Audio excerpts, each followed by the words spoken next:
Today we'll start chapter 10, Employment and Unemployment in Indian Economic Development. First we start with the basic concepts of this chapter. The first is unemployment. What is unemployment? In general terms, when we see that if a person is not getting work, he is considered as unemployed person, and the situation is called as unemployment. But many times we see that there are a lot of people who don't want to work and they are not getting work. So can they be called unemployed?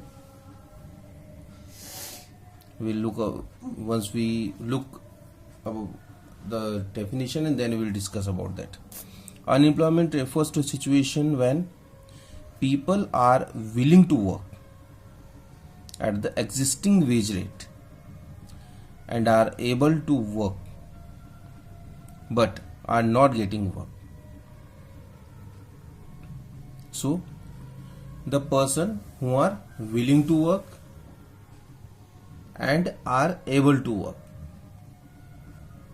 There are two conditions which we need to understand, that the people who are willing to work at the existing wage rate, whatever the wage rate is there, if they want to work on that, and then they are able to work, only that they will be called unemployed. If a person don't want to work on existing wage rate, he want more money, and if that wage rate is not there in the country, then and person don't work, then that is his wish. If he don't want to work, he is not able to work and not getting work, that he will not be called unemployed. If he is able to work and he is ready to work on existing wage rate, then he is not getting work, he will be called unemployed. It should be noted with emphasis that such people who are not willing to work at existing wage rate are not considered as unemployed. So if someone is there who is not ready to work on existing wage rate, or is not ready to work in any condition, he will not be considered as unemployed.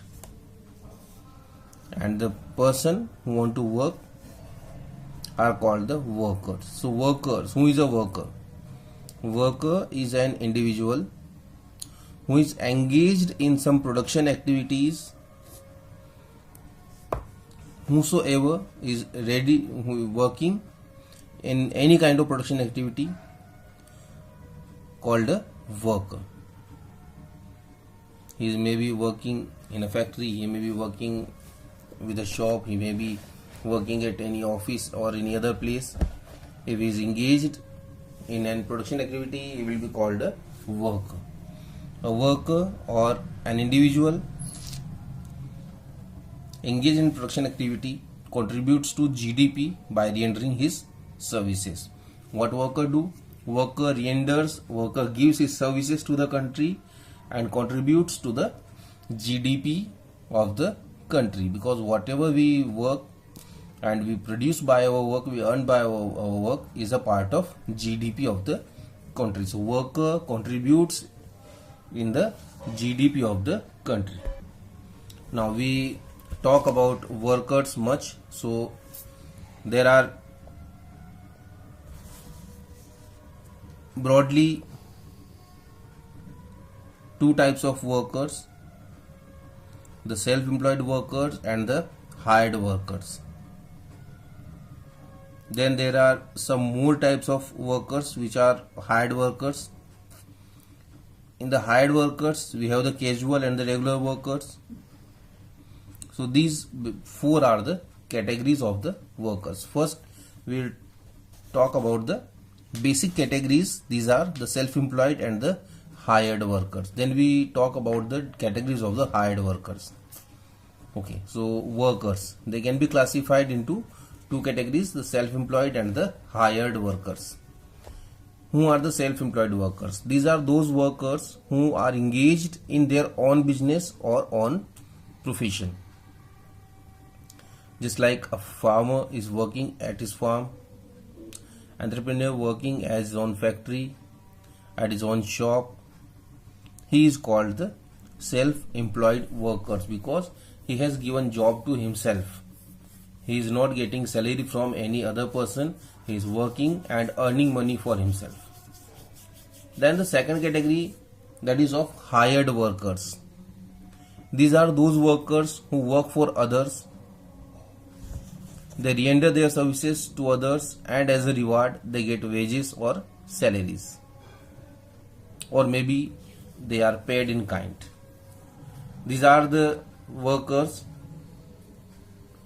These workers give their services for others. They are appointed by others to work for them, to do the production activities for them, and in return they get wages or salaries. Or maybe they paid in kind. It means not the money but in the form of other facilities. Just like a proofreader working in a publication house, or a teacher working in a school, or a person working in a office. All these are the forms of the hired workers. Hired workers work for salary and they are engaged in the production activity for the person who has appointed them. Now, if we talk about the categories of the hired workers, there are two categories, the casual and the regular workers. Casual workers, these are the daily wagers. They are not hired by their employees on regular basis.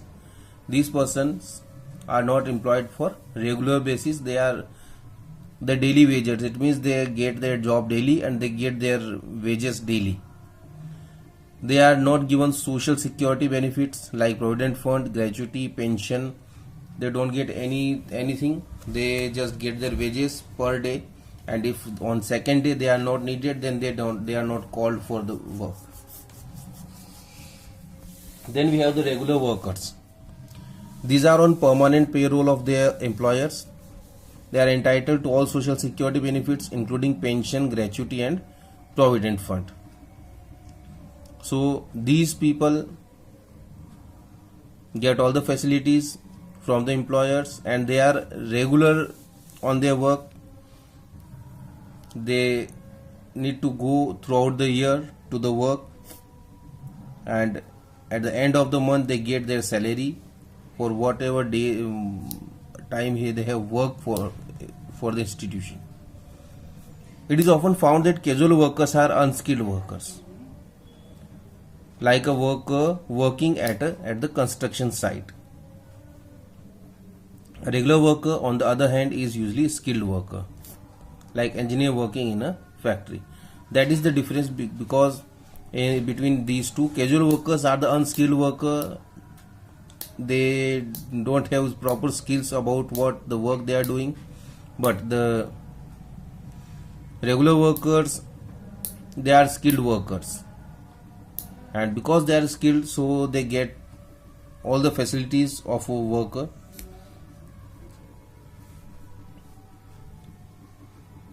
So these are the types of workers that we studied: the self-employed workers, hired workers, and in the hired workers there are the casual workers and the regular workers. So this is all for today. Next time when we meet, we'll study about the labor supply, labor force and workforce. Thank you.